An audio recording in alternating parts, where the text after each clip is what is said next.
प्रभु रामचंद्र भगवान की जय। श्री गणेशाय नमः। ओम श्री रामचंद्राय नमः।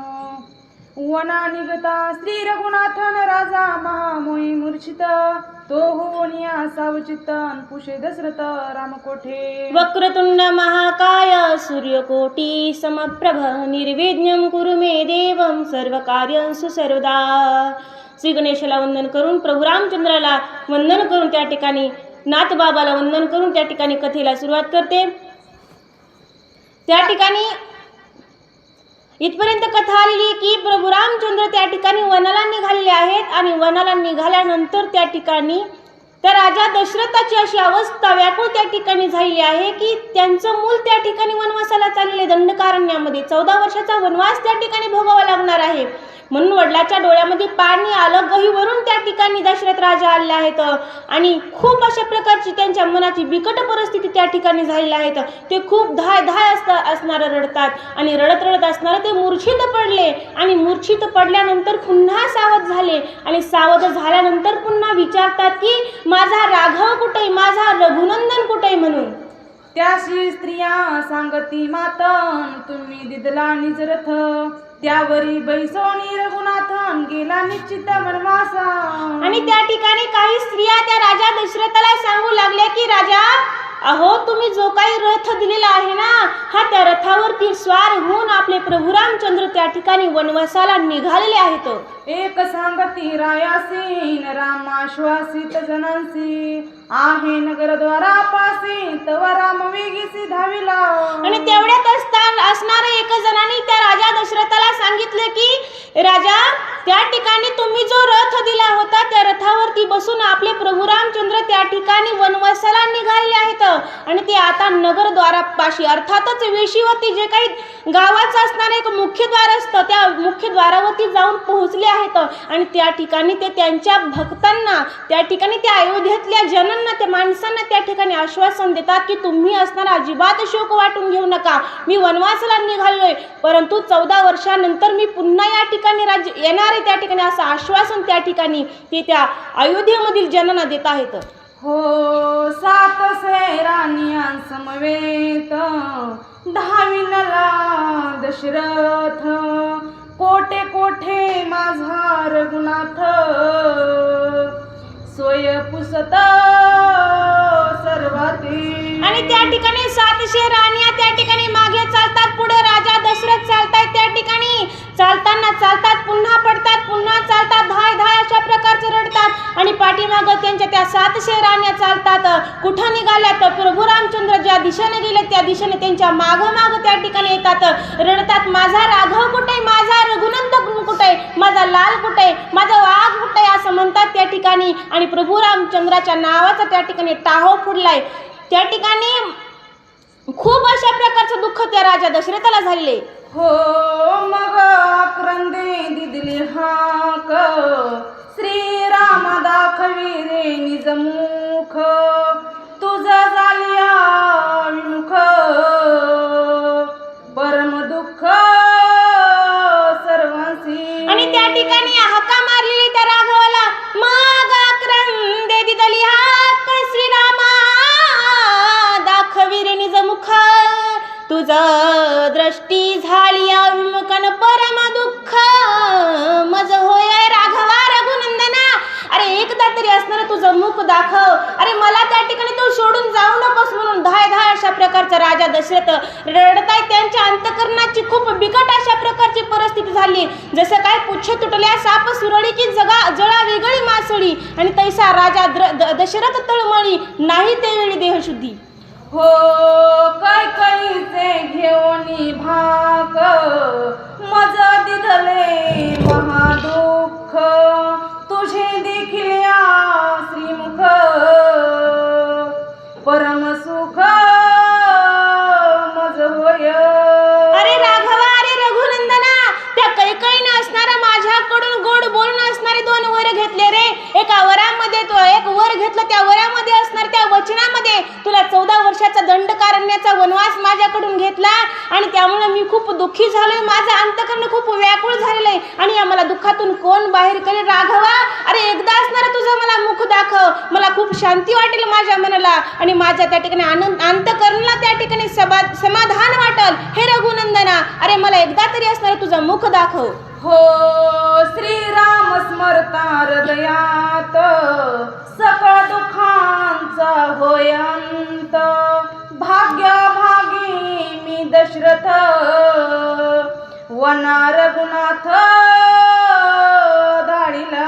आणि त्या ठिकाणी राजा दशरथ म्हणतात की हे रघुनंदना, हे राघवा, अरे तुझं एकदा जर नुसतं नाव घेतलं तर माणसाला आनंद भेटतो. तुझ्या नामाचं स्मरण केलं तर अनेक दुःखातून माणसाची मुक्तता होते आणि माणसाला असणारा त्या ठिकाणी सुख भेटतं. अरे मी किती अभागी आहे, मी कैकईचं त्या ठिकाणी ऐकलं आणि तुला वनाला त्या ठिकाणी पाठवतोय. अरे मी अभागी झालोय मी, आणि मी माझं अभागी तोंड कोणाला दाखवू रे? हे राघवा, अरे एकदा भेट दे.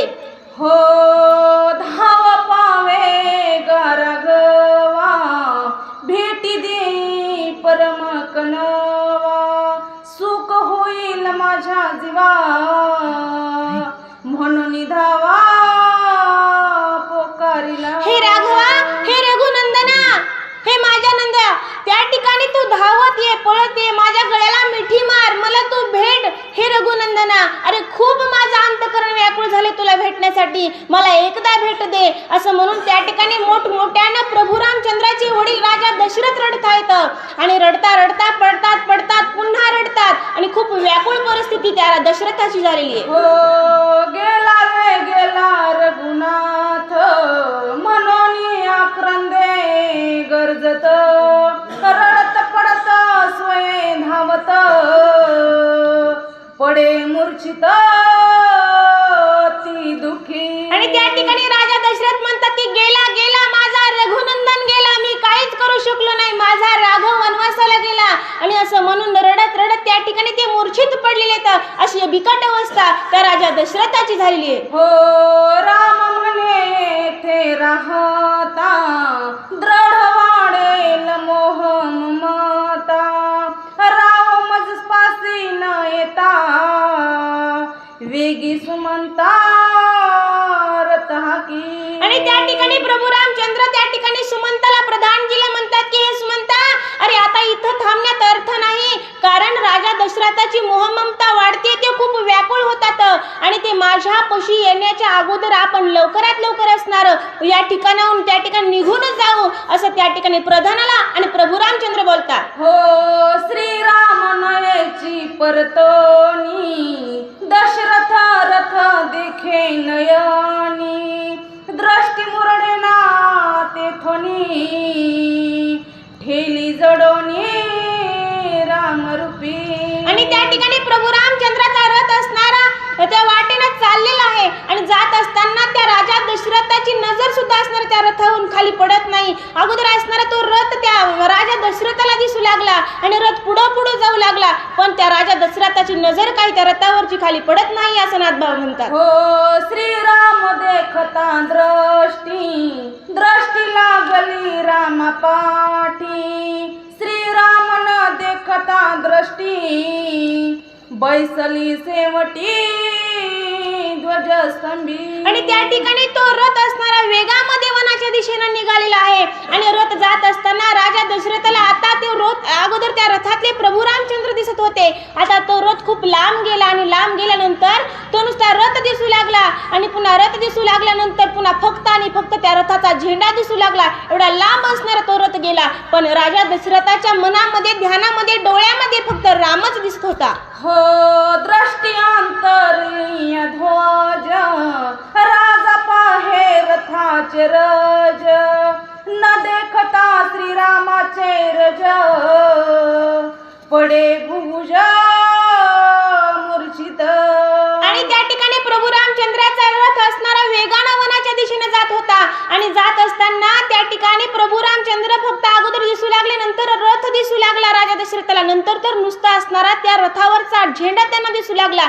आता झेंडा सुद्धा दिसेनासा झालाय, त्यामुळे राजा दशरथाचे अंतःकरण खूप व्याकुळ झालं आणि फक्त आता असणारं त्या रथाची जो काय चाकऱ्यांची धूळ होती ती धूळ असणारी दशरथाला दिसू लागली. तर राजा दशरथ ती धूळ असणारी घेऊन आपल्या कपाळाला त्या ठिकाणी लावू लागलेले आहेत. हो आठवीत श्रीरामासी राजा विसरे निज देहासी. हासी तेने मूर्छा आली त्यासी देह भावासे विसरला.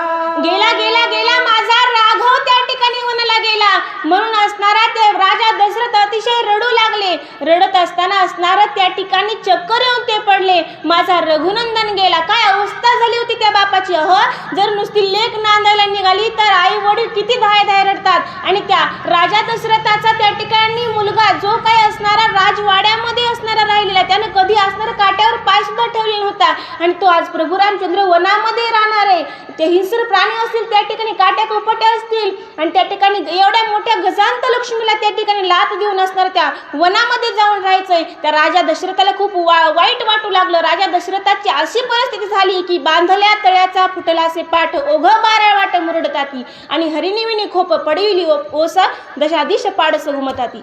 हो स्त्रिया करीती दीर्घ रुदन रुदन करीती सकळ जन गायन सेविती तृण जीवन वत्स स्तनपान न करीती.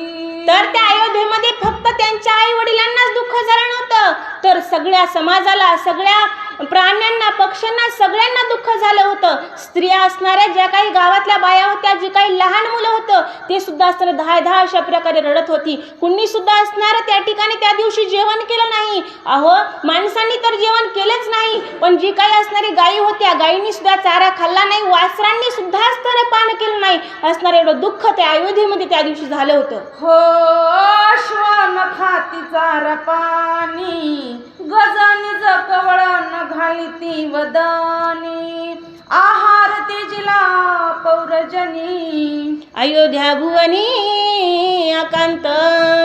त्या ठिकाणी अश्वन खाती चारा पण त्या ठिकाणी घोड्यांनी सुद्धा असणारा चारा खाल्ला नाही. हत्तींनी सुद्धा असणारा चारा खाल्ला नाही. खूप अशा प्रकारची दुःखाची त्या ठिकाणी परिस्थिती सगळ्यांची निर्माण झाली. कुणीच असणारं जेवण केलं नाही आणि खूप असणारे सगळेजण व्याकुळ झाले. सगळे धाय धाय रडतात. आमचा राघव आमचा प्रभू रामचंद्र त्या ठिकाणी आम्हाला सोडून वनाला निघून गेलाय म्हणून सगळेजण असणारे रडतायत. हो दिवस गेला स्तमानी राजा सामद केला राणियांनी प्रवेशता विद्या भुवनी सुख स्वप्नी दिसेना. आणि त्या ठिकाणी प्रभू रामचंद्र वनाला निघून गेले. सगळे रडले रडले आणि खूप व्याकुळ झाले. आणि मग नंतर काय झालं त्या ठिकाणी प्रभू रामचंद्राच्या आईने असणारा राजा दशरथाच्या हाताला धरलं आणि हाताला धरून असणारा त्यांना त्या राजमहालामध्ये घेऊन गेले.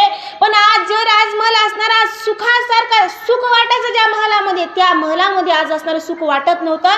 सगळीकडे असा अंधकार पसरला होता दुःखाचा त्या ठिकाणी. आणि त्या राजवाड्यात आज स्वप्नात सुद्धा दुःख दिसत नव्हतं. का तिथं आता राम राहिलेला नव्हता तर राम वनाला निघून गेलाय. हो दीप दीपिका नाही कोठे ओस हट वाटियाच हटे जो रडतची वाटे श्रीराम कोठे पुसताती. आणि त्या ठिकाणी जसं दिवाळीला आपल्या इथं कसं त्या ठिकाणी दिवे लावतात तसे अयोध्येमध्ये प्रत्येक दिवशी प्रत्येक घरासमोर दिवे लावलेले असायचे. पण आज त्या ठिकाणी कोणत्याच घरावरती दिवा पेटला नव्हता. कोणत्याच त्या ठिकाणी दीपमाळा लावल्या नव्हत्या. का आज प्रभू रामचंद्र त्या ठिकाणी वनाला निघून गेलेत. प्रत्येक ठिकाणी एकच चर्चा पसरली होती. राम कुठे माझा राम कुठे. राम वनाला गेला. सगळे व्याकुळ झालेले त्याने धाय धाय रडतायत. अशी परिस्थिती आज त्या अयोध्येची झालेली आहे. हो श्रीराम परवेशलिया वनी घरोघरी दीर्घ रडणी अरंधोळा पडला विद्या भुवनी अन्न कोणी न खाय. नाथबाबा म्हणतात की प्रभू रामचंद्र त्या ठिकाणी वनामध्ये गेल्यानंतर काय परिस्थिती झाली अयोध्येची. कुणी सुद्धा अन्न घेतलं नाही. अरंधोळ पडला अयोध्या भुवनी म्हणजे सगळीकडे रडण्याचा नुसता आरडाओरडा त्या ठिकाणी सुरू झाला. कुणी सुद्धा असणार त्या ठिकाणी त्या दिवशी सुखी नव्हतं. सगळे दुःखी झालेले आहेत. हो नसा होय श्रीराम विवेक दुःख राजा राणी सकळ लोक अवघे म्हणती घेऊ विख वसिष्ठे देख निवारिले. आणि त्या ठिकाणी राजा राणी असतील अजून त्या अयोध्येमधली असणारी सगळे माणसं असतील असतील ते म्हणू लागले त्या ठिकाणी आमचा राम आमचा रघुनंदन आम्हाला त्या ठिकाणी सोडून गेला वनामध्ये. आता आम्हाला जिवंत राहावं अशी अपेक्षाच त्या ठिकाणी शिल्लक राहिली नाहीये. सगळेजण म्हणू लागले की आता औषध घ्यावं विष घ्यावं आणि ते पिऊन असणारी आत्महत्या करावी का, तर त्या प्रभू रामचंद्राशिवाय एक क्षण सुद्धा आम्ही जगू शकत नाहीत असं त्या ठिकाणी सगळेजण म्हणतायत. तेवढेच असणार आणि वसिष्ठ ऋषी त्यांना काय म्हणतात ऐका पुढच्या ओळीमध्ये. 14 वर्ष वनवासी राम प्रमिल निमेषार्धेसी लाहोनी त्रिभुवन यशासी अयोध्येसी. त्या ठिकाणी वशिष्ठ ऋषी गुरुवर्य म्हणतात की अहो औषध पिऊन त्या ठिकाणी तुम्ही प्राण त्याग करू नका, माझं ऐका. 14 वर्ष वनवासाला प्रभू रामचंद्र जातील आणि गेल्यानंतर असणारे जे काही दृष्ट अशा प्रकारचे राक्षस आहेत ना त्या राक्षसांचा नायनाट करतील प्रभू रामचंद्र आणि नायनाट करून एक विजयाचा ध्वजस्तंभ घेऊन त्या ठिकाणी अयोध्येमध्ये येतील. तुम्ही आता गडबड घाई करू नका. त्या ठिकाणी तुमच्या मनामध्ये कुठल्याच प्रकारचा क्रोध राग आणू नका. क्रोधाग्नी पेटता मनी विवेक बुद्धी जाते जळवणी घडती पापे हतुनी अनर्थ होत असे. माझं ऐका, तुम्ही असणारे अनर्थ ओढून त्या ठिकाणी घेऊ नका. हा खूप अन्याय होतोय. प्रभू रामचंद्र येतील आणि त्या ठिकाणी तुम्हाला 14 वर्षानंतर भेट देतील. हो मारोनी राक्षसांच्या क्रोडी सोडवणी देवांची बांधवडी उभवणी राम राज्याची गुढी येईल तातडी श्रीराम. त्या ठिकाणी वसिष्ठ ऋषी म्हणतात की माझं ऐका माझे ऐका वचन प्रमाण माझं ऐका. तुम्ही त्या ठिकाणी औषध पिऊन त्या ठिकाणी आत्महत्या करू नका. प्रभू रामचंद्र 14 वर्षाच्या नंतर त्या ठिकाणी त्या राक्षसांचा दृष्टांचा नैनाट करतील आणि विजयाचा ध्वज त्या ठिकाणी घेऊन अयोध्येमध्ये येतील. अयोध्यात त्या ठिकाणी गुढी उभा राहील आणि त्या ठिकाणी प्रभू रामचंद्र पुन्हा अयोध्येमध्ये येतील. तुम्ही असणारा कुठल्याच प्रकारचं दुःख आणि वाटून घेऊ नका. माझे वचन मान प्रमाण वाहतो श्रीरामाचे यान विष घेऊन देता प्राण अधपतन पावल. वसिष्ठ ऋषी म्हणतात की माझे वचन ऐका प्रमाण माझं ऐका वाहतसे आन विठोबाची. अहो आम्ही प्रभू रामचंद्राची शपथ घेऊन सांगतो की विष घेऊन आत्महत्या करू नका.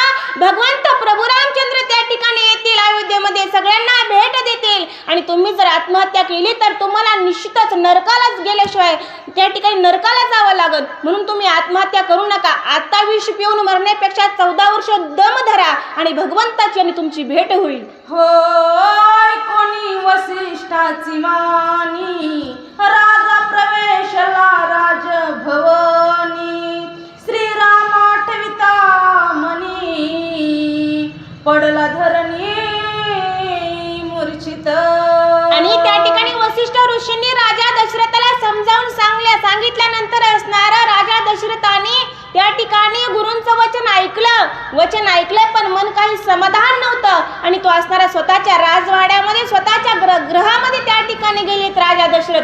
पण स्वतःच्या मनाला समाधान नव्हतं, खूप दुःख होतं आणि परत पुन्हा असणारे राजा दशरथ मूर्छित त्या ठिकाणी पडलेले आहेत. होय रिकडे श्रीराम आपण शीघ्र करिता वन प्रयाण पाठी लागले ब्राह्मण राहविल्या जाण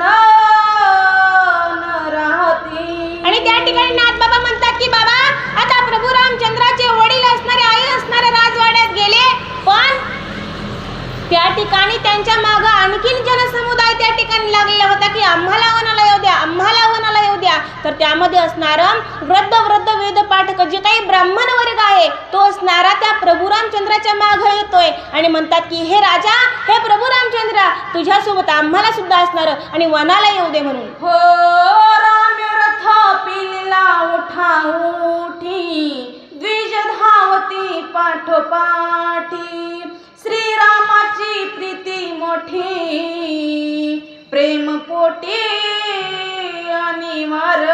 आणि त्या ठिकाणी प्रभू रामचंद्राचा रथ असणारा वेगामध्ये त्या ठिकाणी जात होता. होता, पण तरी सुद्धा त्यांच्या मागं असणारे त्या ठिकाणी ब्राह्मण लोक, त्या ठिकाणी जे काही परमपूज्य आदरणीय जे काही असणारे ब्राह्मण होते, जे असणारे ऋषीमुनी होते, ते असणारे प्रभू रामचंद्राच्या सोबत असणारे वनाला येत आहेत आणि म्हणतात की हे प्रभू रामचंद्रा, हे राघवा, अरे तुझ्या सोबत असणारे आम्हाला वनाला येऊ दे, नाहीतर तूच तरी असणाऱ्या वनाला जाऊ नको म्हणून. हो श्रीरामाच्या संगती वनवासी करावया वस्ती, दृष्टी ठेवून रथी ब्राह्मण धावती लवला हे.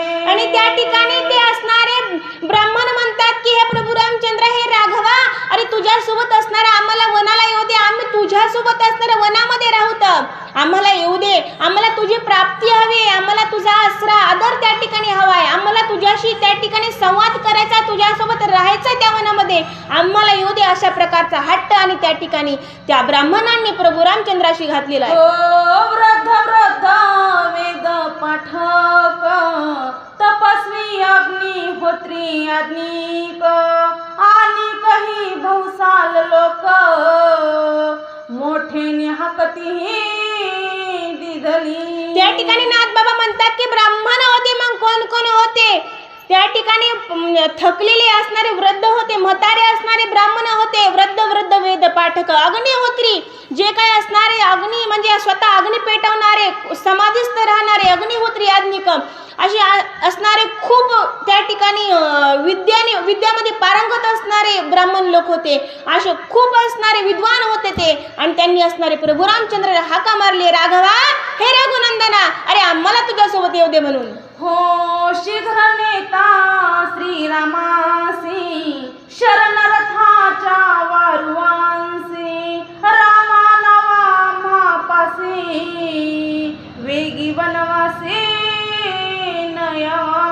आणि त्या ठिकाणी त्या देवबाप्पांनी, त्या ब्राह्मण देवबाप्पांनी त्या ठिकाणी प्रभू रामचंद्राला हाका मारली. त्यावेळेस त्यांना वाटलं की प्रभू रामचंद्र काही आमची हाका ऐकत नाही. मग त्यांनी असणार त्या रथाचे जे काही घोडे होते, त्या घोड्यांना त्या ठिकाणी त्यांनी वंदन केले, हात जोडले आणि त्यांना त्या ठिकाणी हाका मारली आणि त्यांना विनंती केली की तुम्ही असणारा माझ्या राघवाला, माझ्या प्रभू रामचंद्रला वनाला घेऊन जाऊ नका, लवकरात लवकर माझ्या रघुनंदनाला त्या ठिकाणी माझ्या जवळ आणा. हो रथ चालवितो लोलिक त्या सारथ्यासी नमन देख, रथ पेला नगरा सन्मुख वना श्रीराम न्यावा. आणि त्या ठिकाणी त्या देवबाप्पांनी त्या ठिकाणी घोड्याला त्या ठिकाणी विनंती केली. मग घोड्यांनी सुद्धा त्यांना वाटलं ऐकलं नाही, म्हणून त्यांनी त्या रथाचा जो काही सारथी होता, जे सुमंत प्रधान जे होते, त्यांना विनंती केली की तुम्ही असणारा माझ्या राघवाला वनाला घेऊन जाऊ नका, त्याला आमच्याकडे आणा असं म्हणतात.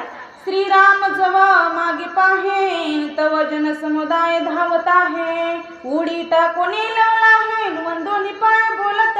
आणि त्या ठिकाणी प्रभू रामचंद्रांना पाठीमाग मान वळून पाहिलं तर त्यांना असणारे देवबाप्पा दिसले.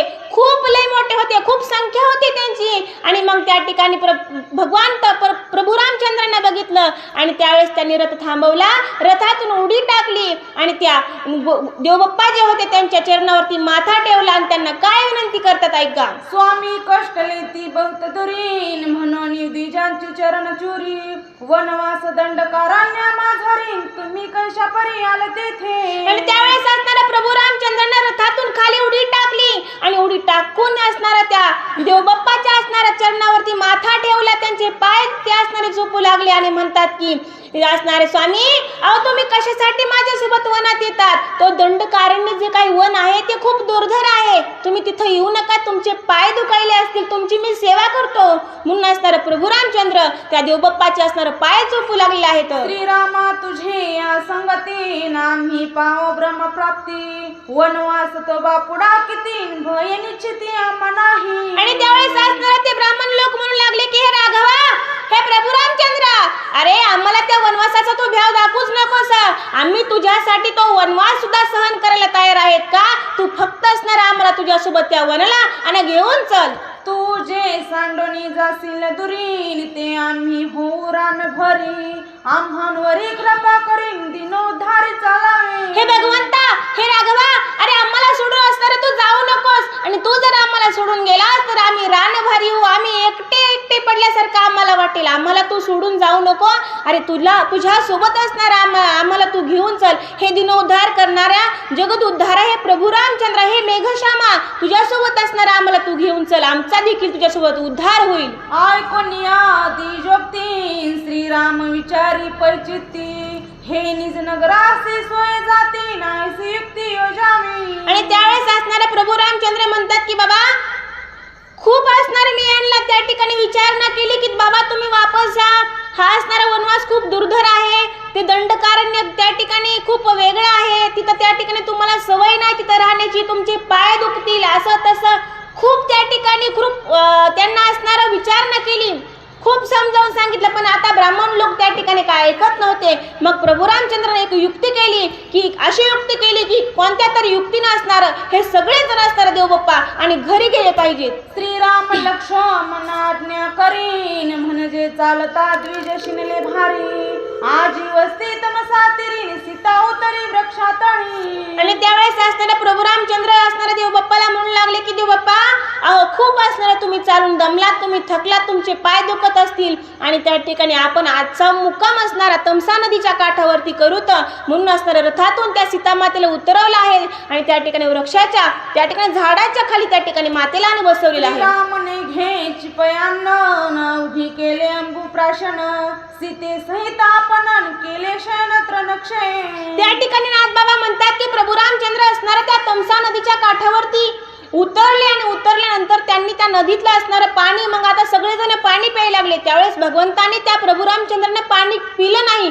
अवघे केले अंबू प्राशन, फक्त असणारा पाण्याचा गुळणा केला आणि त्या ठिकाणी सीता मात्यासोबत त्या ठिकाणी गवताचं आसन केलेलं आहे आणि त्याच्यावरती असणारं ते विश्राम करतायत. श्रीराम सांगे लक्ष्मणा प्रतीन ब्राह्मण राहाविता न राहती. हे जवनी जेला आहे तीन तव शीघ्र गती निघावे. आणि त्यावेळेस असणाऱ्या प्रभू रामचंद्राने लक्ष्मणजीला सांगितलं की हे लक्ष्मणा, अरे खूप असणारे आपण युक्ती केली पण आता काही देवबाप्पा घरी जात नाही. मग आपण अशी काहीतरी युक्ती करू की असणारे हे जोपर्यंत झोपीत आहे तोपर्यंतच असणारे आपण वनाला निघून जाऊ आणि यांना इथंच ठेवू म्हणून. सुमंत रथ सिद्ध करीन मार्ग दाविला अयोध्या मोहरी. रिघोनी तमसे माझारीन परत रे उतरले. आणि त्यावेळेस असणाऱ्या प्रभू रामचंद्राने असणारा त्या देवबाप्पाला चकली दिली. काय चकली दिली तर असणार त्या अयोध्येच्या दिशेनं असणारं त्या गाडीच्या चकाऱ्या फिरवल्या, तिकडं रथ गेल्यासारखा केला आणि नंतर त्यांनी ती तमसा नदी असणारी ओलांडली आणि ते वनाला निघून गेले आणि ब्राह्मण लोकांना त्याच ठिकाणी राहून दिलं. ब्राह्मण प्राप्त काळी पाहतीन माग देखील या विद्ये प्रती. उल्हासे अवघे नगरा येतीन तव रघुपती पुढे गेला.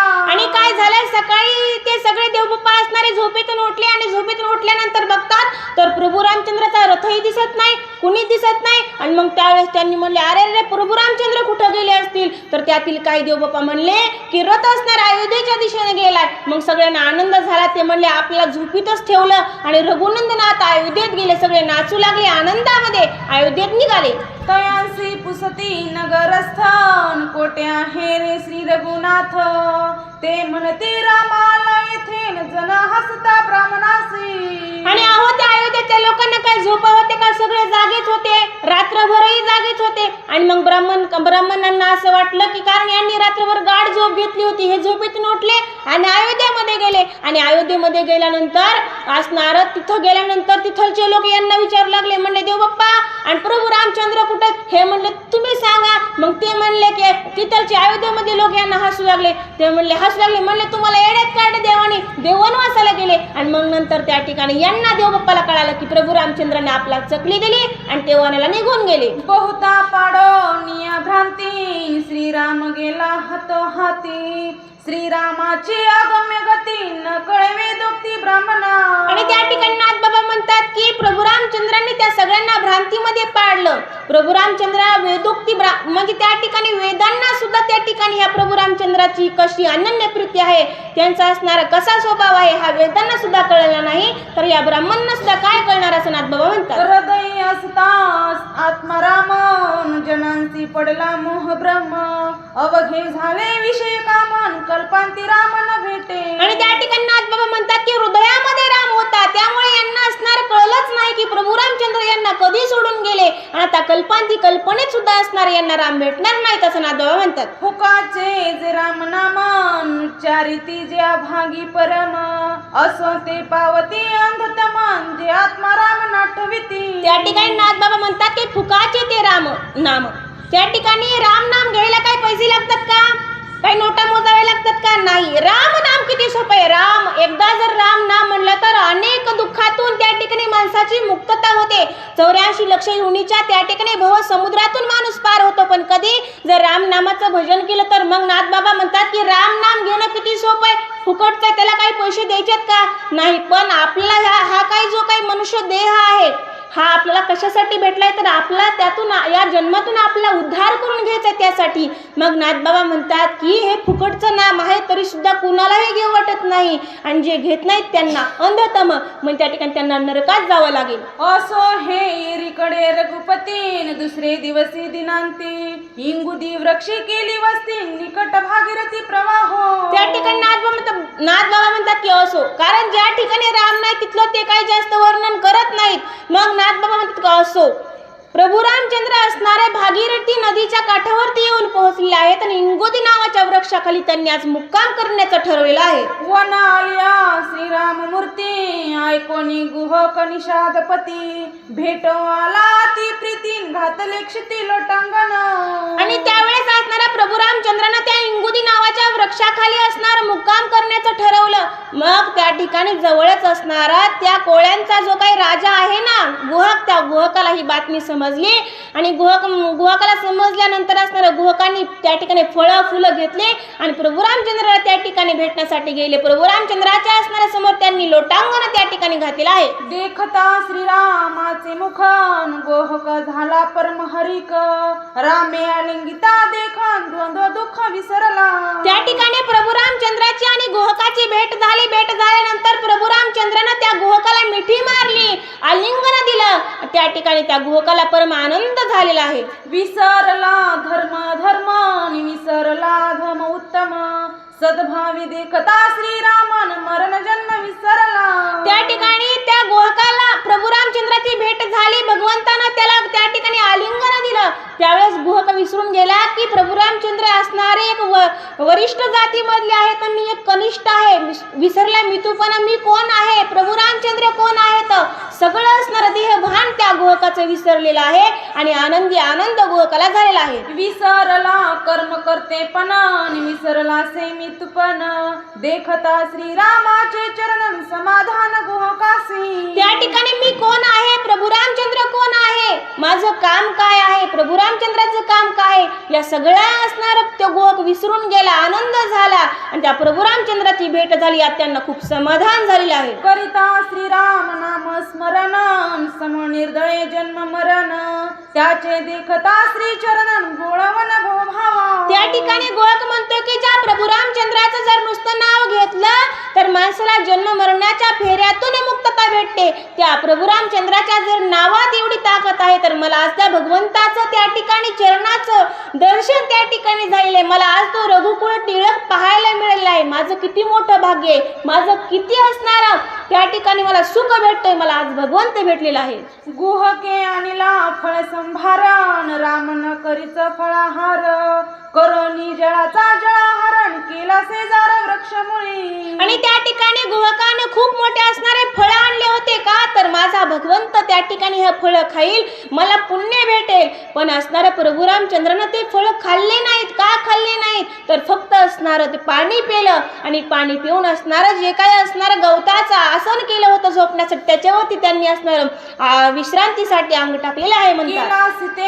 शेजारण निद्रा न करीच सौमित्र सावधान होरात्र सेवेसी तत्पर श्रीरामी. आणि त्या ठिकाणी प्रभू रामचंद्रानं असणारं अंग टाकलंच असणार त्या आसनावरती सीतामाता झोपली आहेत. पण आमचे लक्ष्मणजी झोपले नाहीत. का झोपले नाहीत तर असणारं त्यांनी वचन घेतलेलं आहे की मी त्या ठिकाणी माझ्या वहिनीची आणि माझ्या बंधुरायाची अखंड सेवा करणारे, रात्रंदिवस सेवा करणारे. कारण स्वामी सेवेसी विकिला प्राण नवविध भक्तीची जीवन. स्वामी सेवेसी विकिला प्राण नवविध भक्तीचे जीवन आणि कपी कथन ते त्या ठिकाणी लक्ष्मण कथन अति सुंदर लक्ष्मणानं असणाऱ्या नवविध प्रकारची त्या प्रभू रामचंद्राची सेवा केली आहे. श्रीराम गुह एकांतीन संवाद करीती अति प्रीती निमेषार्धे केली रातीन झाली प्राप्ती अरुणोदया.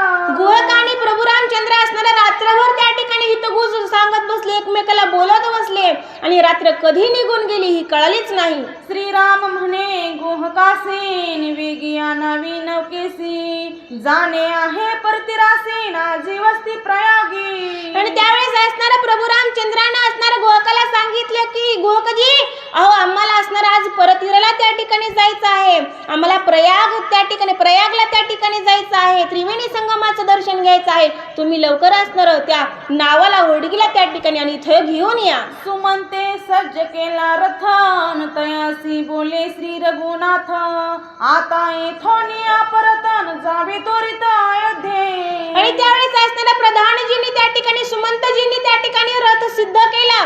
ते असणारे घोडे त्या असणाऱ्या रथाला जुंपले आणि जुंपल्यानंतर असणारे प्रभू रामचंद्र त्यांना म्हणू लागले की आता तुम्ही सुद्धा असणार अयोध्येला जा. तमसा तिरी हुनी रथन परतावा हा निश्चितार्थ ब्राह्मण संघाच्या त्यागार्थे तुझा येतपर्यंत आणले.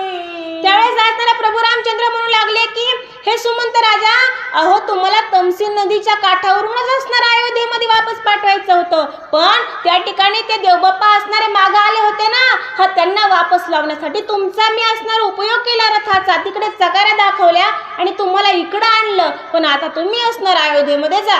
ऐकोनी श्रीरामाचे वचन सुमंत पडला मूर्छपन्न दीर्घ आक्रंदे करी रुदनन रामस चित्त घन अंतरला. आणि त्या ठिकाणी त्या सुमंताला असताना खूप दुःख वाटू लागलं की मला प्रभू रामचंद्र अयोध्येमध्ये जा म्हणतात. खूप रडू आलं त्या ठिकाणी. सुमंत जी असणारे धाय रडू लागले का आता त्या ठिकाणी मला सुद्धा माझ्यामध्ये सुद्धा भगवंताचा अंतर पडणार आहे, मी प्रभू रामचंद्रला अंतरणार आहे, हे वनाला जाणार आहे, तर मला अयोध्येत जायचंय म्हणून त्यांना खूप दुःख वाटू लागलं आहे. रीता देखो नियारथन होईल अयोध्येसी आकांत प्राण सांडिला दशरथन नको ते मज धाडू. आणि त्यावेळेस असणार सुमंतजी म्हणतात की हे राघवा रघुनंदना तुम्ही असणार मला त्या अयोध्येमध्ये पाठवू नका. हो मी जर रथ घेऊन गेलो आणि हा रथ जर रिकामा दिसला तर असणारा राजा दशरथ प्राण सोडून देईल, मला हे दुःख बघू वाटणार नाही आणि हे दुःख मला बघण्याची अपेक्षाच नाही. हे रघुनंदना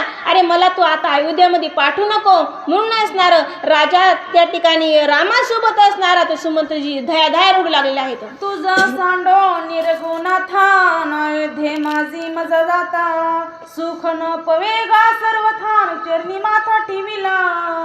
हे प्रभू रामचंद्रा अरे मी तुझ्या चरणावरती त्या ठिकाणी माथा ठेवतो, तुझं दर्शन घेतो. हे राघवा अरे मला पण अयोध्येमध्ये पाठवू नकोस, माझी इच्छाच नाही त्या अयोध्येत जाण्यासाठी. का तर तिथं गेल्यानंतर मला राजा दशरथ विचारतील की माझा राघव कुठे आहे, माझा प्रभू रामचंद्र कुठे, आणि मग तिथं मी गेल्यानंतर त्यांना काय उत्तर देऊ. अरे मला खूप दुःख वाटतंय प्रभू रामचंद्रा, मला तिकडं पाठवूच नको तू म्हणून. कृपा करी श्री रघुपती निमीन मना प्रती सेवा करीना हो रात्री निविघ्ने रथगती वारीना. अरे प्रभू रामचंद्रा अरे तू आता नाही म्हणूच नकोस, मला अयोध्येला पाठवू नको राघवा. अरे मी तुझी रात्रंदिवस सेवा करीन, जर कोणतं संकट आलं तर रथावर बसून त्या ठिकाणी तुला रथात बसवीन आणि रथगती विघ्न त्या ठिकाणी त्या विघ्नाचं मी हरण करीन, तुझी खूप सेवा करीन, पण मला अयोध्येचं काय नाव घेऊ नकोस म्हणून. श्रीराम म्हणे गा सुमंतान गुज सांगेन मी तुझं आता तुझं वेधेसी नव जातान कैकई दशरथा पिढील. आणि त्यावेळेस प्रभू रामचंद्र म्हणू लागले की हे सुमंतजी अहो माझं तुम्ही ऐका, तुम्ही जर असणाऱ्या अयोध्येमध्ये गेला नाही तर ती कैकई माता असणाऱ्या माझ्या राजा दशरथाला माझ्या वडिलांना असणारा त्रास देईल आणि त्यासाठी तरी तुम्ही असणार अयोध्येमध्ये जा अशी विनंती विनंती प्रभू रामचंद्र करतायत. राय देवो नियारथान कोठे धाडिला रघुनाथ माझे निरागे दशरथान करविला घात भरताचा. प्रभू रामचंद्र म्हणतात की सुमंतजी, अहो तुम्ही माझं ऐका, तुम्ही अयोध्येमध्ये जा आणि अयोध्येमध्ये गेल्यानंतर सगळ्यांना सांगा की आम्ही त्या ठिकाणी त्यांना रथामध्ये सोडलं, प्रभू रामचंद्र वनाला गेले. आणि तुम्ही जर त्या ठिकाणी गेला नाही तर कैकेयीच्या मनामध्ये अगोदरच विकल्प आहे. ती राजा दशरथाला म्हणेल की तुम्ही प्रभू रामचंद्राला रथामध्ये बसून कुठंतरी बाहेर लांब लावलंय, त्याला तुम्ही वनवासाला लावलं नाही, माझ्या भरताला मारण्यासाठी तुम्ही पाठवलंय. आणि अशा प्रकारचा विकल्प तिच्या मनात येईल. म्हणून हे सुमंता तू अयोध्येत जा. पायी जावे वनवासासीन साक्ष पेरत का दिला त्यासी मारावया भरतासीन राय रामासी पाठविले. आणि त्या ठिकाणी कैकेयी म्हणेन की राजा दशरथाला की मी तुमच्याकडून असणारे वर घेतलं होतं, त्या वरामध्ये होतं की पायी पायी वनवासाला जायचं दंडकारण्यामध्ये, आणि तुम्ही तर राघवाला त्या ठिकाणी रथ दिलाय, रथामध्ये जायचं नव्हतं, तुम्ही निश्चितच असणारा माझ्या भरताला मारण्यासाठी रथ दिला असावा, असा त्या ठिकाणी विकल्प त्या कैकेयीच्या मनामध्ये येईल. आणि याच्यासाठी तरी तू जा असं त्या ठिकाणी सुमंताला प्रभू रामचंद्र म्हणतात. भरता मारविलिया पाठीन राम बैसावा राज्यपटी विकल्प कैकेयीच्या पोटी तो गेल्या पाठी सांडिल. हे सुमंता, अरे तू अयोध्यामध्ये गेल्यानंतर असणाऱ्या कैकेयीच्या मनातला विकल्प बाजूला जाईल. तिच्या मनामध्ये विकल्प आहे. कोणता विकल्प आहे की असणारा तुला प्रभू रामचंद्राला असणारा भरताला मारण्यासाठी पाठवले आणि भरताला मारल्यानंतर प्रभू रामचंद्र गादीवर बसतील असा विकल्प त्या कैकेयीच्या मनामध्ये आहे. आणि तू अयोध्येमध्ये गेल्यानंतर हा विकल्प असणारे पूर्णपणे त्या कैकेयीच्या मनातून जाईल. त्यासाठी सुमंता तू अयोध्येमध्ये जा. रीते देखो नियरथासीन राम झाला वनवासी सत्य मानेल कैकेयीसीन या कार्यासी तू जाईल.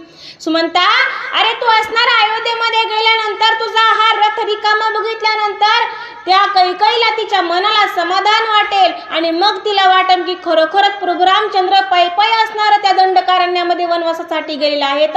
आणि मग असणार माझ्या कुठंतरी वडिलाच्या जीवाला समाधान वाटेल, नाहीतर ही कैकेयी असणार माझ्या वडिलांना पिडल्याशिवाय राहणार नाही. माझी आज्ञा ह्याशीन तू जावे अयोध्येसी दशरथाने कौशल्यशीन सुख उपदेशी ब्राह्मणा.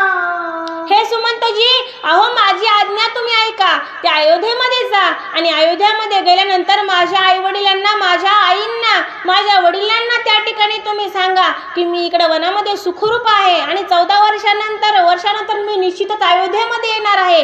तुम्ही असणार सुमंतजी त्या ब्राह्मणांना उपदेश करा, त्यांना समजावून सांगा. या कार्यासाठी तरी तुम्ही सुद्धा असणार अयोध्येमध्ये जा. वचन ऐकोनिया साकडे सुमत संकोचला रडे काही न बोलवेची पुढे न रथेसी मुरडे अति दुःखी. आणि त्या असणाऱ्या प्रभू रामचंद्राचं बोलणं त्या ठिकाणी सुमंतानं ऐकलं ना, ऐकल्यानंतर असणारं सुमंताच्या मनाला खूप दुःख झालं. सुमंतजी धाय अशा प्रकारचे रडू लागले आणि रडत रडत असणारं त्यांनी तो रथ जुंपला आणि जुंपून असणारं अयोध्येच्या दिशेनं ते निघाले आहेत. श्रीराम बोलिला उत्तरम गुहकाना विज्ञुग्रोध क्षीर वेगी बांधवा जटा भारण राम सौमित्र वनवासी. आणि त्या ठिकाणी प्रभू रामचंद्रनं त्या गुहकाला आज्ञा केली. काय आज्ञा केली की निग्रोध शिर, वटवृक्षाचा त्या ठिकाणी रुचिकाना म्हणले. कशासाठी तर जे काही प्रभू रामचंद्राचे लक्ष्मणजीचे केस होते त्या केसांचा असणारा जटाभार बांधायचा आहे. आणि म्हणून गुहकाला सांगितलं की तुम्ही असणारा तो निग्रोध त्या ठिकाणी रुचिकाना आणि आमचा रथा त्या ठिकाणी जटाभार बांधा म्हणून.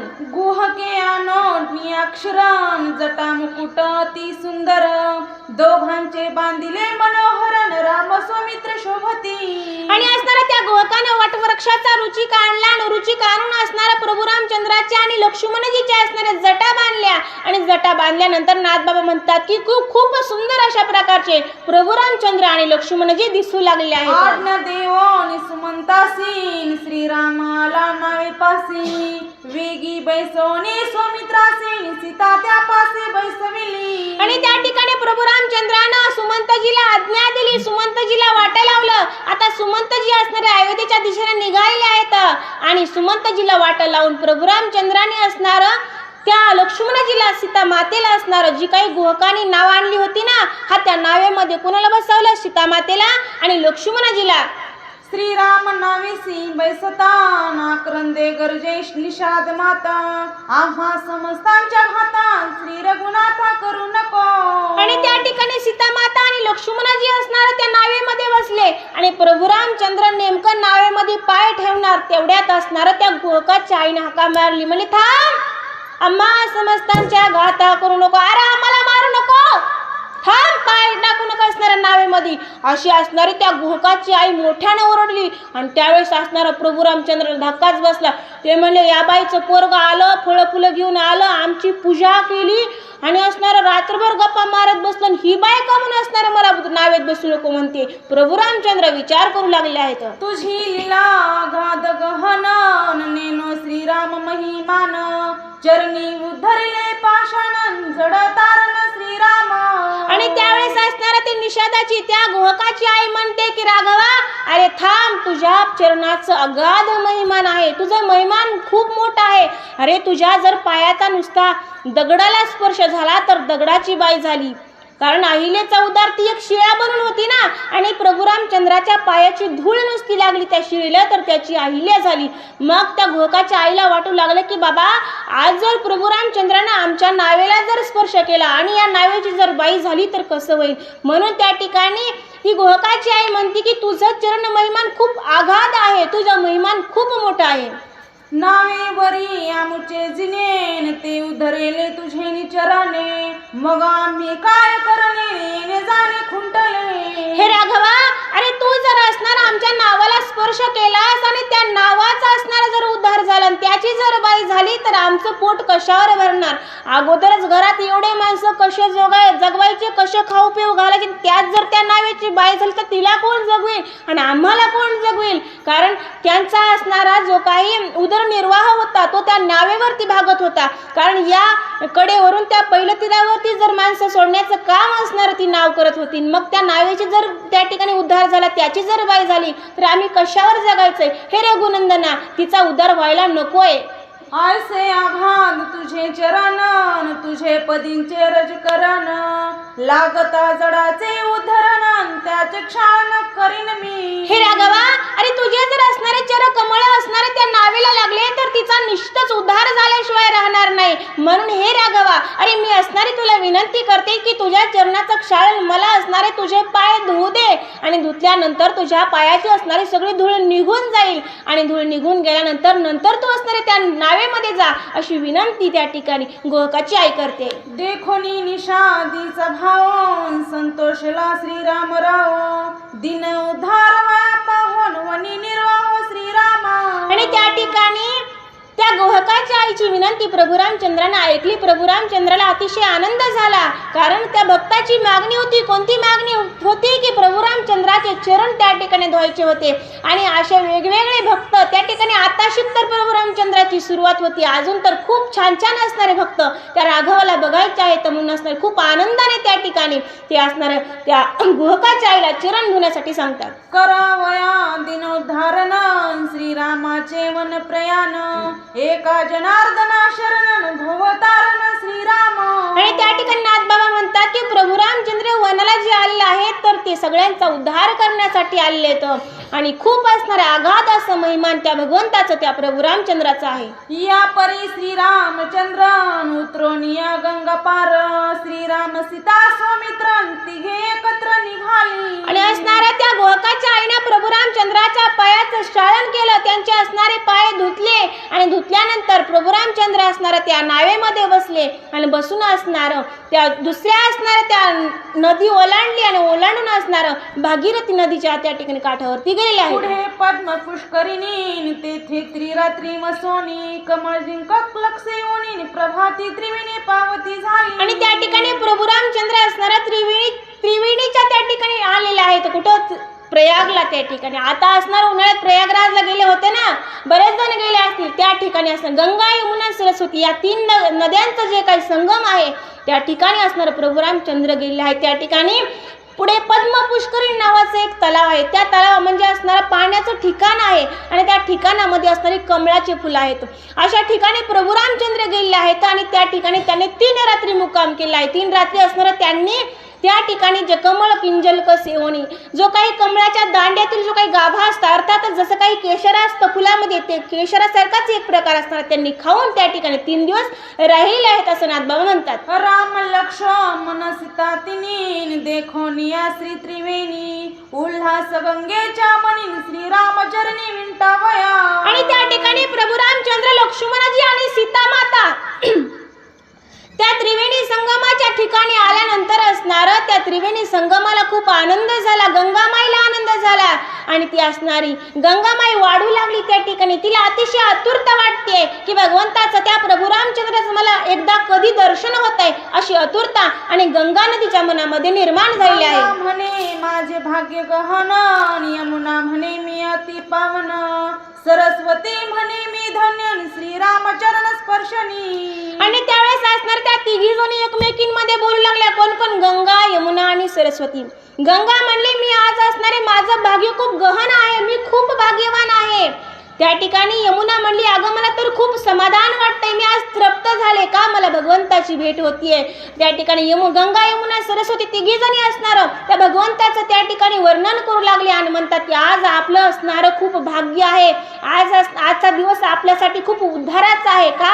आज आपला उद्धार होणार आहे, आज आपल्या भगवंताची प्रभू रामचंद्राची भेट होणार आहे, त्यांचं दर्शन होणार आहे. म्हणून लागता श्रीरामाच्या चरणी नाम्ही पवान तिघी जणी, म्हणून आनंदली त्रिवेणी तिघी जणी सनाथ. आणि त्या ठिकाणी गंगा, यमुना, सरस्वती नदी तिघी जणी म्हणतात की आज आपलं भाग्य गहन आहे, आज आपला उद्धार झाला, आपण अनाथ होतो, आज आपण सनाथ झालो. का? त्या भगवंत प्रभू रामचंद्राचं आणि दर्शन आपलं झालं आहे. म्हणून प्रयाग करोनिया पावन, सीता समवेत लक्ष्मण, श्रीराम करी संध्या स्नान, जप विधान यथोक्त. आणि त्या ठिकाणी प्रभू रामचंद्र, लक्ष्मणजी आणि सीता माता यांनी असणार त्या ठिकाणी संध्या स्नान केलं, जप विधी केला, त्या ठिकाणी देवपूजा केली आहे असं नाथबाबा म्हणतात. श्रीराम लक्ष्मण सीते सहितान, भारद्वाजाश्रमायेत, ऋषीने देखोनी श्री रघुनाथ, नाला धावत साकोरा. आणि त्या ठिकाणी त्या त्रिवेणी संगमाच्या जवळ असणार भारद्वाज ऋषींचा असणारा आश्रम होता. त्या ठिकाणी प्रभू रामचंद्र, लक्ष्मणजी आणि माता सीता तिघ जण गेले आणि गेल्यानंतर त्या ऋषीने प्रभू रामचंद्राला बघितलं आणि अतिशय आनंद त्या ऋषीवर्याला झालेला आहे. सोये श्रीराम आपण केले साष्टांगी नमन, सौमित्रे घातले लोटांगण, वंदिले चरण जानकीने. आणि त्यावेळेस असणारा प्रभू रामचंद्रांना असणारा साष्टांग नमन त्या ठिकाणी त्या ऋषीवर्याला केलं. कोणत्या ऋषीवर्याला? तर भारद्वाज ऋषींना त्या ठिकाणी नमन केलं. जानकीने म्हणजे माता सीताने सुद्धा नमन केलं, लक्ष्मणजींनी सुद्धा दर्शन घेतलं असं नाथबाबा म्हणतात. आला देखो निरगुनाथ, आनंदा भारद्वाज अद्भुत, आजी माझे कुळ पुनीत, पितर तृप्त आजी माझे. त्या ठिकाणी भारद्वाज ऋषी म्हणू लागले की आज मी धन्य झालो. का धन्य झालो? तर जो काही जगाचा मालक आहे, जे प्रभू रामचंद्र आहे, ते स्वतःहून आज असणारं माझ्या घरी आले आहेत. आज माझं कुळ त्या ठिकाणी पावन झालं, माझे पित्र तृप्त झाले, माझा वंश धन्य झाला. का? आज भगवंत स्वतःहून पाय चालत माझ्या त्या ठिकाणी आश्रमामध्ये आले आहे. म्हणून त्या ठिकाणी भारद्वाज ऋषींना आनंद झालेला आहे. आजी माझा वंश धन्य, आजी माझा आश्रम पावन, आजी माझे याग संपूर्ण, सफळ ध्यान आजी माझे. भारद्वाज ऋषी म्हणतात की आज असणारा माझा वंश धन्य झाला, माझे आज असणारा त्या ठिकाणी आश्रम पवित्र झाला, आज माझा उद्धार झाला. का? रघुकुळ टिळक असणारे माझ्या आश्रमामध्ये आले. आज असणारा मी काही जप याग ध्यान जे केलं होतं भगवंताचं, ते असणारं सुफळ झालं. आज माझ्या असणाऱ्या मेहनतीला आज फळ मिळालं. आज मला रघुनंदनाचं दर्शन झालेलं आहे. आजी माझे धन्य नयन, आजी विश्रांती साले समाधान, झाली ध्येय ध्याता ध्यान संपन्न, श्रीरामचरण देखोनी. भारद्वाज ऋषी म्हणतात की आज असणारं मला खूप समाधान वाटतंय, कारण प्रभू रामचंद्र म्हणजेच एक समाधान आहे आणि घर चालत समाधान आल्यामुळे असणारं आज माझ्या विश्रांतीला समाधान मिळालं.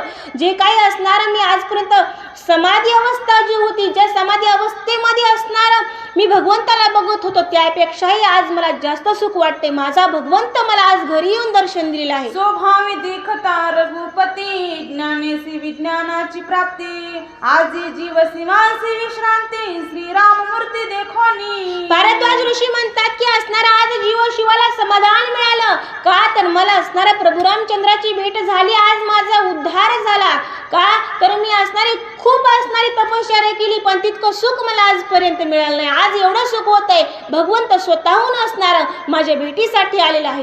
हो हर्ष करिता स्तवन अश्रुपूर्ण झाले नयन हृदय धरिता रघुनंदन समाधान ऋषीवर्या.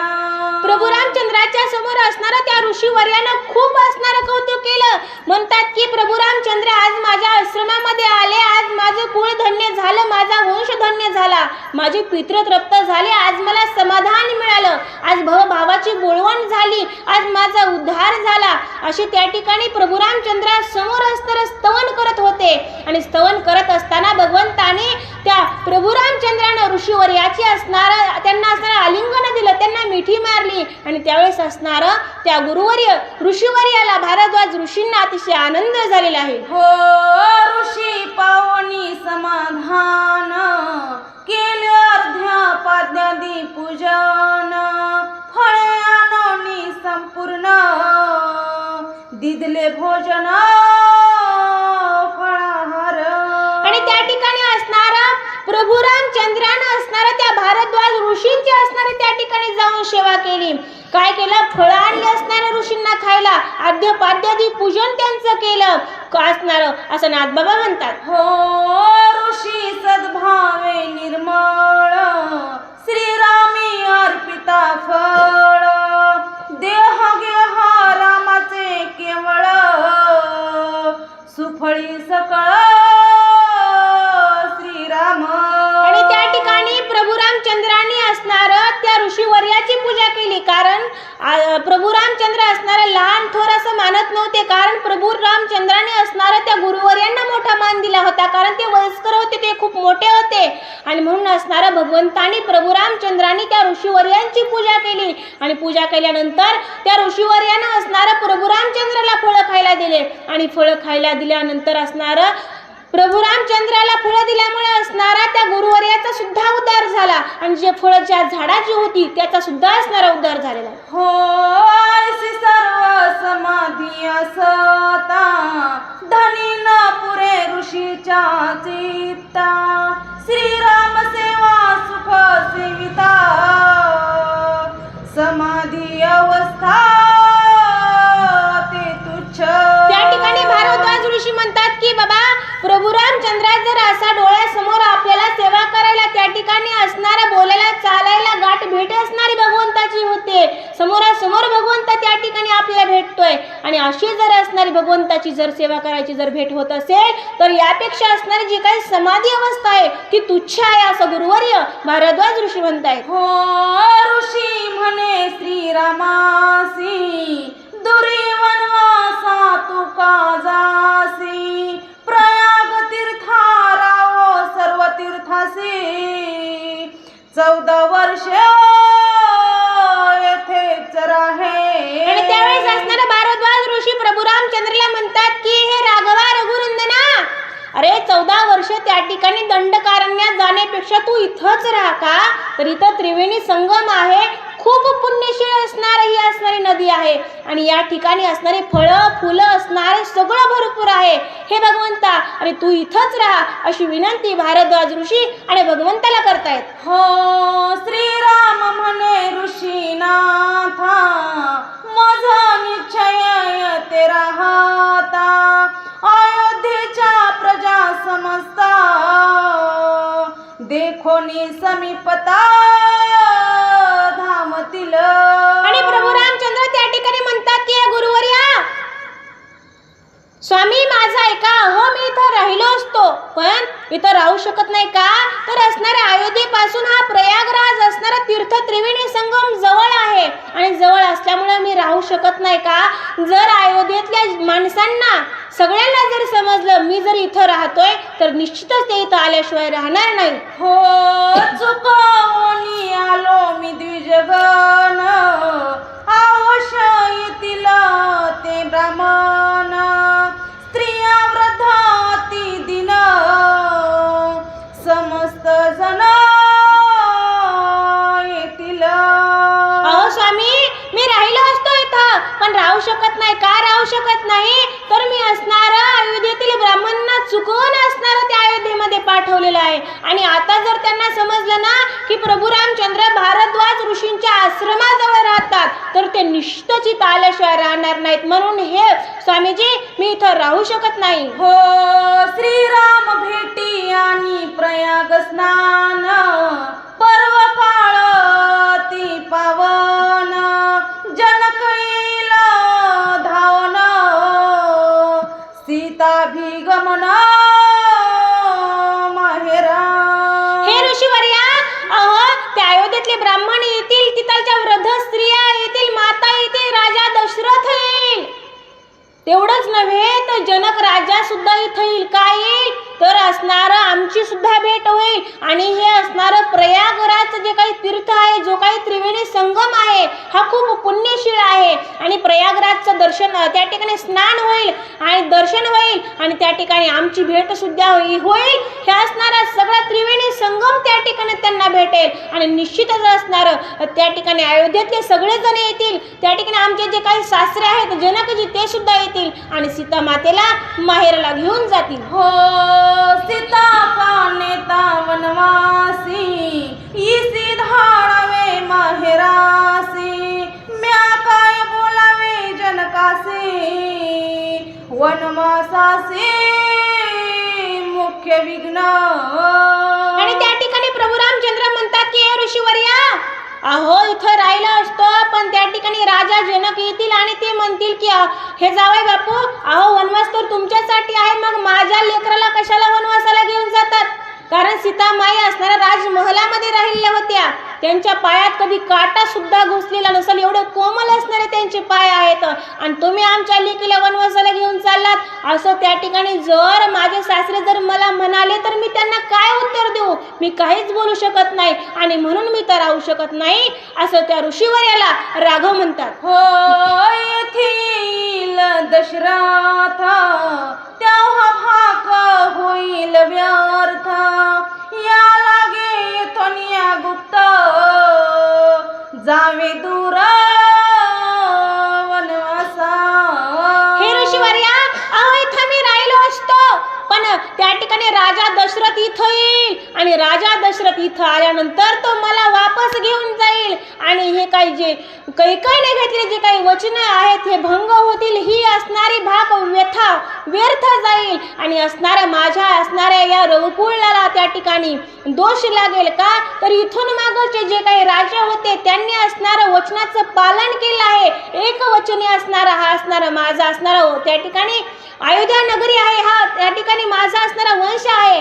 आणि हे ऋषीवर्या, त्या ठिकाणी असणारी ही भाग व्यर्थ होईल. कारण त्या अयोध्येमध्ये जे काही राजा होते, राजा त्या ठिकाणी हरिश्चंद्र असेल, पृथू असेल, भागीरथ असेल, या सगळ्या राजांनी असणारं प्रत्येक असणाऱ्या गोष्टीचं इमानदारीनं त्या ठिकाणी वचन पालन केलं आहे. आणि ही असणारं मी जर इथं जर राहिलो आणि राजा दशरथ जर इथं आले तर हे सगळं व्यर्थ जाईल असं म्हणतात. हो ऋषी म्हणे सत्य वचनार्थ येथोनी चित्रकूट पर्वत पुष्पी फळी प्रफुल्लित त्या वनांत तुम्ही राहावे. आणि त्यावेळेस असताना प्रभू रामचंद्रांना जी काही सध्या परिस्थिती होती ती त्या ऋषीवर्याला समजावून सांगितली. आणि समजावून सांगितल्यानंतर ही गोष्ट सुद्धा असणारी त्या ऋषीवर्याच्या मनाला पटली. आणि पटल्यानंतर त्यांनी सांगितले खरोखरच तुमचं खरं आहे, मग तुम्ही माझं ऐका. त्या ठिकाणी इथून असणाऱ्या त्या तिकडं दंडकारण्य नावाचं एक अरण्य आहे, चित्रकूट नावाचा एक पर्वत आहे आणि त्या चित्रकूट नावाच्या पर्वतावर तुम्ही जाऊन राहा. तिथं असणारं सुंदर अशा प्रकारचं त्या ठिकाणी वन आहे, त्याच्यामध्ये सुंदर सुंदर फळं आहेत, फुलं आहेत, स्वच्छ अशा प्रकारची नदी आहे, पिण्याचं सुद्धा सुंदर असं ठिकाण आहे, असं प्रफुल्लित असणारं ठिकाण आहे आणि तुम्ही त्या ठिकाणी जा. हो तो पर्वत पुण्यशील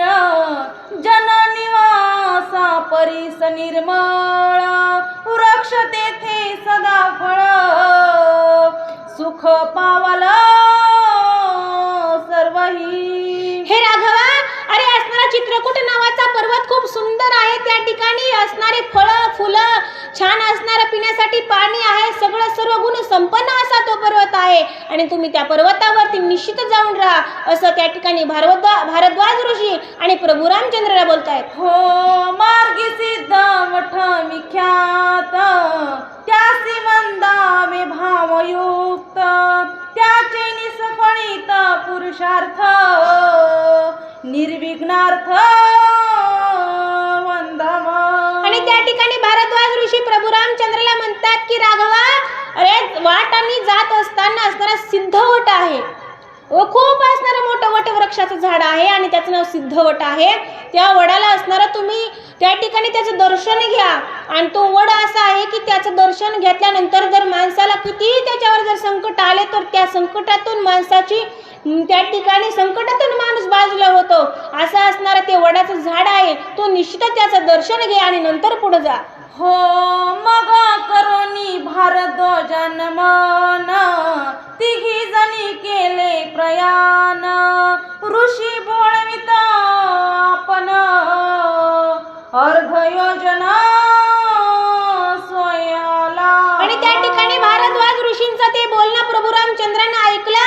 प्रभू रामचंद्रानं माता जानकीनं आणि लक्ष्मणजींनी असणारं त्या गुरुवर्याचं ऋषीवर्याचं त्या ठिकाणी दर्शन घेतलं आणि दर्शन घेऊन असणारं ते चित्रकूट पर्वताच्या दिशेने निघाले आणि निघाले असताना त्या भारद्वाज ऋषींनी अर्ध योजनपर्यंत असणारं त्यांना वाट लावायला आणि आलेले आहेत. हो रामी ऋषी सराहवनी तिघे यमुने ते उतरणी पाहत शोभानव काननी आली ठाकोनी सिद्धवटा. आणि त्या ठिकाणी प्रभू रामचंद्रांनी जे काही वाटा लावण्यासाठी जे काही ऋषीवर्य आले होते ना, त्यांना सांगितलं जसं की आपल्या घरी पाहुणे आल्यानंतर आपण स्टँड पर्यंत वाटा लावायला जातो ना, अगदी तसंच प्रभू रामचंद्राला त्या ठिकाणी भारद्वाज ऋषी असणार ते अर्ध्या वाटेपर्यंत असणार सोडायला आले ना. आल्यानंतर प्रभू रामचंद्र म्हणाले की हे गुरुवर्य, हे ऋषीवर्य, तुम्ही आता असणार परत आश्रमामध्ये जा, आम्ही तिघजण असणार आता चित्रकूटावर त्या ठिकाणी जात होतो. आणि असं म्हणून प्रभू रामचंद्र, माता जानकी आणि लक्ष्मण जी असणार त्या यमुना नदीला ओलांडून असणार समोर निघाले. हो अनंत शाखा ती सरळी तिघे आली तया तळी राम सौमित्रे वंदिली निढळी सीता वटातळी सोय बोले. प्रभू रामचंद्र असणार त्या सिद्धवटाच्या जवळ आले. अनेक शाखा म्हणजे अनेक वेगवेगळ्या असणाऱ्या त्या वटवृक्षाला फांद्या होत्या, सरळही उंचही तितक्याच लांब होत्या, आडव्या तितक्याच होत्या, तिरप्या तितक्याच होत्या. खूप असणारा मोठा तो वटवृक्ष होता आणि तो वटवृक्षाची असणारी शोभा हे तिघजण पाहू लागले. आणि पाहत असताना माता सीतेनं त्या ठिकाणी त्या वडाचं दर्शन घ्यायला सुरुवात केली आहे. वनी विजयी रघुनंदन निर्विघ्न मुचे पुनरागमन जालिया दीन लक्ष गोदान द्विज भोजन लक्ष संख्य. आणि त्या ठिकाणी मला वाटतं ही प्रथा तेव्हापासून सुरू असावी, बायांनी देवाला नवस करायची. आणि त्यावेळेस असणाऱ्या त्या माता सीतेनं त्या वडाचं दर्शन घेतलं आणि वडाला नवस केला. म्हणली माय वटवृक्षा, तू माय एक नवस करते, माझ्या त्या ठिकाणी पतिदेवाचं तू सर्वपरी रक्षण कर. 14 वर्षाचा वनवास त्या ठिकाणी करून आम्ही सुखरूप परत यावेत, माझ्या नवऱ्याला असणारा विजय भेटू दे. आणि विजय भेटल्यानंतर मी काय करीन, आल्यानंतर असणार 1,00,000 असणार गाईचं दान देईन ब्राह्मणांना आणि त्या ठिकाणी 1,00,000 ब्राह्मणांना जीव घालीन. अशा प्रकारचा नवस माता सीतेनं त्या सिद्धवटाला बोललेला आहे. हो वटी वसे वट सावित्री तिसी पूजिन अलंकार वस्त्री आसे बोलणी सीता सुंदरी नमस्कारी वटाते. आणि त्या ठिकाणी माता सीतेनं असणारा त्या वडाला असणारा नवस बोलला आणि त्या वटवृक्षामध्ये जी काही वट सावित्री असते ना, त्या वट सावित्रीला असणारा नवस केला की म्हणाले की हे माय हे वट सावित्री, अगं असणारा आम्ही परत आलोत ना वनाहून, त्यावेळेस असताना मी तुला असणारा सर्व अलंकारानं भरवीन, त्या ठिकाणी वस्त्राचं दान करीन आणि त्या ठिकाणी यथा सांग अशा प्रकारचं दर्शन घेतलं माता सीतेनं त्या वटवृक्षाचं. हो तेथोनिया शीघ्रवत्र पावली चित्रकूट पर्वत, शोभा देखोनी अत्याद्भुत श्री रघुनाथ सुखावला. आणि असणारा प्रभू रामचंद्रानं माता सीतेनं लक्ष्मणजींनी असणाऱ्या त्या वडाचं दर्शन घेतलं आणि तिथून असणारं पटपट असणारं त्या चित्रकूट पर्वतापर्यंत येऊन असणारे ते तिघजण पोहोचले आणि पोहोचल्यानंतर तिथलचं जे काही रम्य वातावरण होतं ते रम्य वातावरण हे तिघजण पाहू लागलेले आहेत. हो पर्वत देखोनी शोभायमान, मार्गश्रमा झाली बोळवण, ती तिघे झाली सुख संपन्न, तेथे आपण राहावे.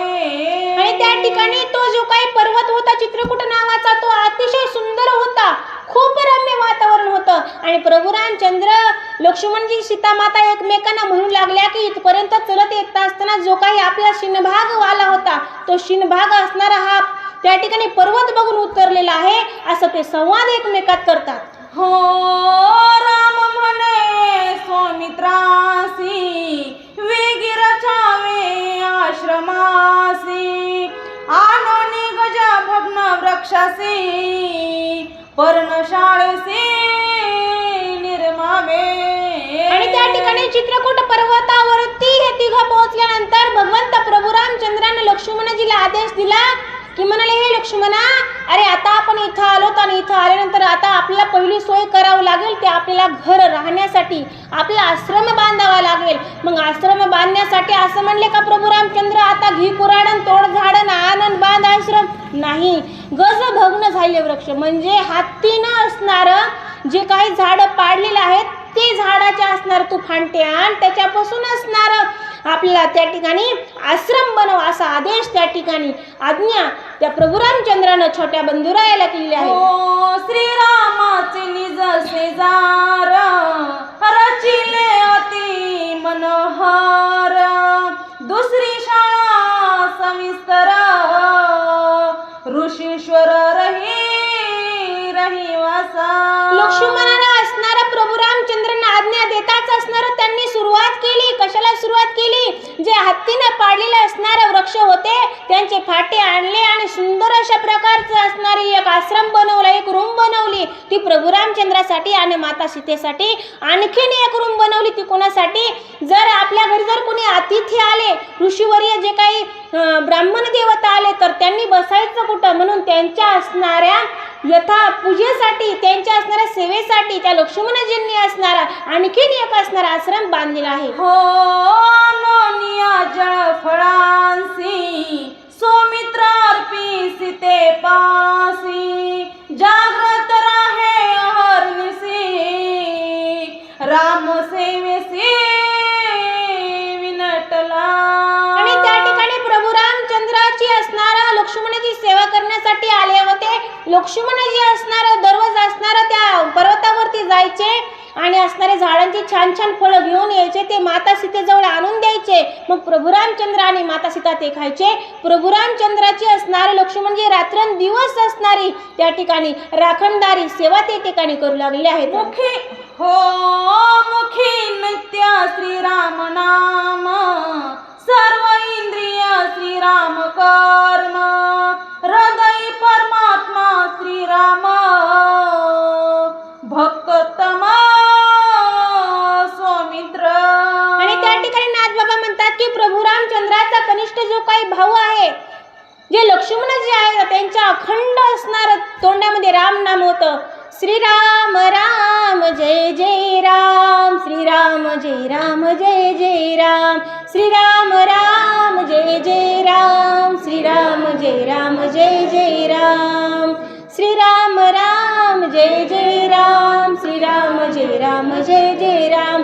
त्यांच्या असणाऱ्या तोंडामध्ये भगवंताचं नाव होतं, त्यांच्या शरीरातल्या रोमामध्ये त्या भगवंताचं नाव होतं आणि रात्रंदिवस भगवंताचं त्या ठिकाणी नामस्मरण लक्ष्मणजी करतात आणि अशी त्या ठिकाणी आपल्या बंधुरायाची आपल्या वहिनीची त्या ठिकाणी ते सेवा करतात. हो श्रीराम सेवा ती निर्वाण लक्ष्मणासी फावली पूर्ण एका जनार्दना शरण भरता गमना वधारा. त्या ठिकाणी नाथबाबा म्हणतात की त्या लक्ष्मणाजीचं खूप भाग्य मोठं आहे, कारण त्यांना आज प्रभू रामचंद्राची सेवा करायला भेटते आणि लक्ष्मणजी सुद्धा असणार एकनिष्ठ भावाने असणार त्या भगवंताची प्रभू रामचंद्राची त्या ठिकाणी सेवा करतात. एकनाथ महाराज असणार जनार्दन स्वामींना शरण जाऊन सांगतात की असणार प्रभू रामचंद्राची खूप अशा प्रकारची छान सेवा त्या लक्ष्मणजीला मिळालेली आहे. स्वस्ती श्री भावार्थ रामायणे अयोध्याकांडे एकाकार टीकाया श्रीराम सीता लक्ष्मण चित्रकूट पर्वत गमन नामात 9वा अध्याय गोडहा. त्या ठिकाणी नाथबाबा आपल्या असणाऱ्या गुरूंना जनार्दन स्वामींना शरण जाऊन सांगतात की बाबा प्रभू रामचंद्राजी याचे असणारे लक्ष्मणजी यथासांग अशा प्रकारची सेवा करतात आणि असणारा हा अध्याय जो काही 9वा होता प्रभू रामचंद्राच्या चित्रकूटावरती असणारे आगमन नावाचा जो काही अध्याय होता ह्या अध्यायाची या ठिकाणी समाप्ती झालेली आहे आणि पुढच्या अध्यायामध्ये असणारं सुमंतजी आता त्या ठिकाणी अयोध्येमध्ये येणार आहेत आणि अयोध्येमध्ये आल्यानंतर असणारं त्या ठिकाणी आता राजा दशरथाची भेट होणार आहे. उद्याच्या अध्यायामध्ये राजा दशरथ असणार स्वर्गाला जाणार आहेत अशी कथा उद्या येणार आहे. तरी असणार कथा सांगत असणारे जर कुठं हुकाचूक झाली असली तर असणार तुम्ही एक आई वडील आहात माझे, म्हणून मी तुमच्या असणाऱ्या समोर विनंती करते की तुम्ही असणार मला माफ करा, कारण माझं 6 महिन्याचं बाळ घरी ठेवून आले, अर्धा जीव त्याच्याच आणि अर्धा जीव इथं आहे त्याच्यामुळं असं एवढं बोलून असणार मी इथंच कथेला त्या ठिकाणी पूर्ण विराम देते. प्रभू रामचंद्र भगवान की जय.